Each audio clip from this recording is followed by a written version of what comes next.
Hello friends, welcome to our YouTube channel.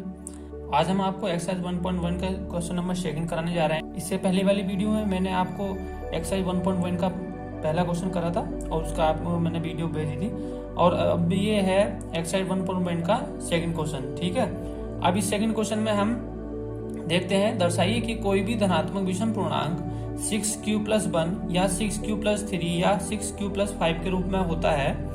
हमें ये prove करना है जहां q कोई पूर्णांक है, अर्थात q कोई पूर्णांक है और ये जो हमें नंबर दिया है इसमें हमें प्रूव करके बताना है कि 6q+1, 6q+3, 6q+5 ये जो है एक विषम पूर्णांक है। इसमें हमें यूक्लिड डिवीजन एल्गोरिथम का यूज करना है, इसके बारे में आपको बता चुका हूं। तो देखिए सवाल को स्टार्ट करते हैं, कैसे करना है क्वेश्चन। तो सबसे पहले हमने माना a एक विषम धन पूर्णांक है। विषम धन पूर्णांक से मतलब बेटा ओड इंटीजर, ठीक है।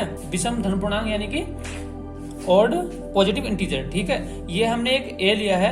अगर इसमें हमें देखना होगा कि 6q+1, 6q+3, 6q+5, तो हमें यहाँ सोचना होगा जो a है वो कहीं ना कहीं 6 से बड़ा है, तभी हम इसको इसमें अप्लाई कर सकते हैं। और b एक धन पूर्णांक हमने ऐसा लिया है जिसकी जो वैल्यू हो वो सदैव c से छोटी रहेगी, क्योंकि हमें इसमें यूक्लिड डिवीजन एल्गोरिथम का यूज करना है। ठीक है, अब हमारे पास जैसे 6q+1 है, 6q+1, तो हमने इसको जो है कंपेयर करना है किससे, a बराबर bq+r से। तो कहीं ना कहीं इसमें हमारे जो है b की वैल्यू 6 है, ठीक है। इसीलिए हमने यहाँ जो b की वैल्यू और 6 के लिए, यदि आपको लग रहा है बेटा a कहां से आया, देखो a हमने यहाँ लेट माना है संख्या को, ठीक है। हम क्वेश्चन करने के लिए मान सकते हैं। तो जो a है एक विषम धन पूर्णांक है और जो b है एक ऐसा धन पूर्णांक है जो उसका गुणांक भी है, अर्थात उसमें इसकी गुणा कराएं तो उससे नंबर वो प्राप्त हो सकता है। ठीक है, तो ये इसकी वैल्यू अधिकतम 6 हो सकती है, क्योंकि हमारे पास 6q+1 है। तो जो हमारा b की वैल्यू जो होगी वो अधिकतम 6 हो सकती है, ठीक, इससे अधिक नहीं रख सकते हम। और ये जो हमारा यूक्लिड डिवीजन एल्गोरिथम से a बराबर bq+r, तो यहाँ पर हम क्या करेंगे बेटा, b की वैल्यू 6 हम पुट कर सकते हैं इसकी जगह। तब क्या होगा, a बराबर जो होगा 6q+r, इस तरीके से हम इसको डिनोट करेंगे। और यहाँ से हमें पता चलेगा जो r है उसकी वैल्यू जो है 6 से कम ही होनी चाहिए, क्योंकि बेटा जो रिमाइंडर है हमारा, जो r है वो हमारे 6 से कम ही होगा। कम क्यों होगा, क्योंकि हमारे r की कई वैल्यू पुटअप हो सकती है, जैसे कि 0, 1, 2, 3, 4 और 5। 6 नहीं होगी, अगर 6 होगी तो फिर b की वैल्यू बढ़ जाएगी, ठीक है। तो बेटा इसमें जो हमारा r की वैल्यू है वो सदैव 6 से कम होना चाहिए, क्योंकि r की जो r रिमाइंडर होता है बेटा, और रिमाइंडर हमारे पास हमें पता है, क्योंकि यहाँ पर जो है 6q+1 है, यानी कि 6q है। अगर ये b की वैल्यू यहाँ पर 6 है तो हम r की वैल्यू 6 से अधिक नहीं रख सकते, क्योंकि अगर हम यहाँ r की वैल्यू 6 का अधिक रखते हैं तो फिर उसके वो उसकी यहीं पर उसकी वैल्यू बढ़ जाएगी। तो हमें यहाँ पर रखने की आवश्यकता नहीं है, क्योंकि हमारे पास जो है जो रिमाइंडर है वो 6 से कम होना चाहिए। तो हम जो है अब क्या करेंगे, जो r के जो संभव मान हो जाएंगे उसमें हमारा क्या हो जाएगा, r = 1, 0 हो सकता है, 1 हो सकता है, 2, 3, 4, 5 ये हो सकते हैं, ठीक है। तो अब इसमें हम कंडीशन देखते हैं बेटा। तो पहली कंडीशन में हमारे पास क्या बेटा है, a बराबर 6q+0 हो सकता है, a बराबर 6q+1 हो सकता है, a बराबर 6q+2 हो सकता है, a बराबर 6q+3, इसी तरीके से 4 और 5। a बराबर 6q+6 नहीं हो सकता। देखिए जैसे मैं कोई नंबर लेता हूँ, आपको डिवाइड करना है, जैसे 6 से डिवाइड करना है आपको 32। तो बेटा आप इसे डिवाइड करेंगे, किस तरीके से डिवाइड करेंगे, तो बेटा 6 5 जा 30। अब इसमें एक बात बताइए बेटा, जो हमारे जो 30 है इसमें जो रिमाइंडर बच सकता था, क्या बच सकता है, 2 ही तो रिमाइंडर बचेगा। क्या कभी भी किसी नंबर को हम डिवाइड करेंगे, अगर 6 से किसी नंबर को डिवाइड करते हैं, किसी भी नंबर को A to Z किसी भी नंबर को डिवाइड करते हैं हम, तो क्या पॉसिबल है कि रिमाइंडर 6 आ जाए?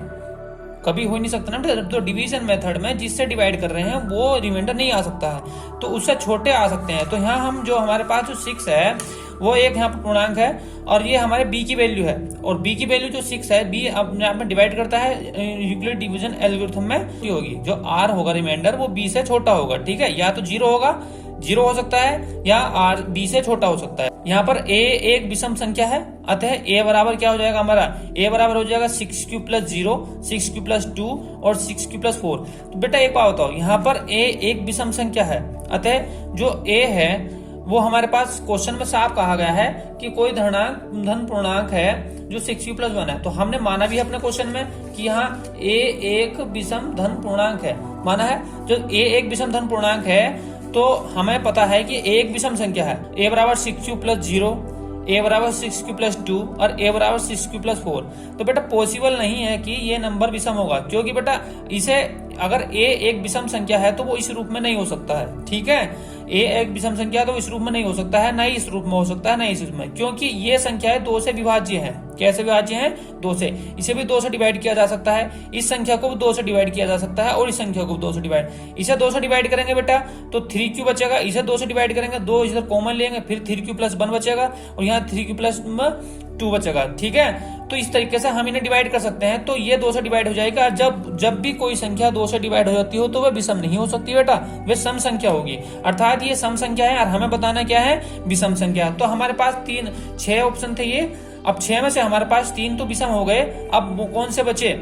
तो तब 6q प्लस 1 हम इसे डिवाइड नहीं कर सकते 2 से, 6q प्लस 3 इसे भी डिवाइड नहीं कर सकते 2 से, और 6q प्लस 5 इसे भी 2 से डिवाइड नहीं कर सकते हैं। तो हमारे पास बेटा ये जो नंबर है अतः एक विषम धन पूर्णांक संख्या कौन सी बची? जो विषम संख्या बची 6q plus 1, 6q plus 3, 6q plus 5।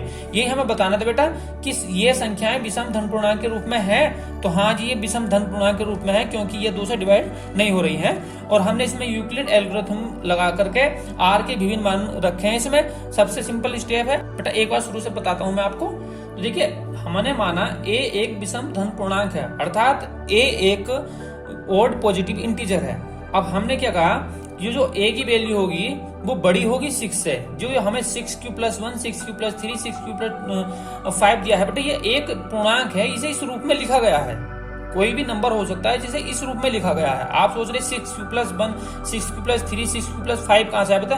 तो बेटा ये एक नंबर है, इस नंबर को इस रूप में, इस नंबर किसी भी नंबर को आप इस रूप में लिख सकते हैं। जैसे कि मैं आपको बताता हूँ बेटा, ये मान ले आपके पास ये 13 है। क्या है ये? 13 है। अब इस 13 को हम कैसे लिख सकते हैं बेटा? तो इस 13 को हम लिख सकते हैं 6 मल्टीप्लाई 2 और प्लस 1। अगर मैं देखूं बेटा इसके कंपेयर, अगर मैं 6q प्लस 1 से करता हूं, जो 2 है वो q है और जो 6 है वो 6 है ही, तो ये बेटा हम इससे इस तरीके से भी लिख सकते हैं। तो ऐसे ही जो 6q प्लस 1 है, ये भी कोई ना कोई नंबर रहा होगा। तो ये पूछ रहे हैं ये जो 3 नंबर हैं ये विषम है, बताना था हमें इसमें। तो बेटा देखिए, हम सबसे पहले क्या करते हैं, डिवीजन एल्गोरिथम लगाएंगे। तो इसकी जो फॉर्मूला है पहले क्वेश्चन में आपको बता चुका हूँ, a equal to bq plus r, और जहां पर जो b की वैल्यू 6 से अधिक नहीं हो सकती, अर्थात 6 इसकी वैल्यू है। यहाँ पर जो 6 है वो b की वैल्यू है, और तब क्या होगा, a बराबर 6q प्लस r, a बराबर 6q प्लस r। यहाँ पर क्या होगा, r की वैल्यू 6 से कम ही होनी चाहिए। हमने 6 की 6 वैल्यू रख ली, और यहाँ पर हमने क्या देखा बेटा, a एक विषम संख्या है, ये एक विषम संख्या है। क्वेश्चन में बताया गया है कि कोई धन पूर्णांक विषम है, और हमने इसे माना भी है कि ये विषम संख्या है। अब विषम संख्या है, a बराबर 6q प्लस 0, a बराबर 6q प्लस 2 और x बराबर 6q प्लस 4। ये जो विषम संख्या नहीं है ये सम है, क्योंकि ये 2 से डिवाइड हो रही है। आज 2 से डिवाइड हो रही है तो इन संख्याओं को हम विषम नहीं कह सकते, अर्थात जो 3 संख्याएं बची वही विषम संख्या होगी। तो हम लिख सकते हैं अतः विषम धन पूर्णांक है कौन? 6q plus 1, 6q plus 3, 6q plus 5। ये धन पूर्णांक के रूप में होंगी, अर्थात ये विषम धन पूर्णांक होंगी, ओड इंटीजर है बेटा ये। ठीक है, क्वेश्चन यही हमारा समाप्त होता है बेटा। तो अब नेक्स्ट क्वेश्चन देखेंगे अगली वीडियो में। बेटा इस क्वेश्चन को आप वीडियो को पॉज करके अपने कॉपी में नोट कर सकते हैं। कोई भी समस्या हो तो मुझे बता सकते हैं आप। ठीक है, वीडियो को अंत तक देखने के लिए धन्यवाद।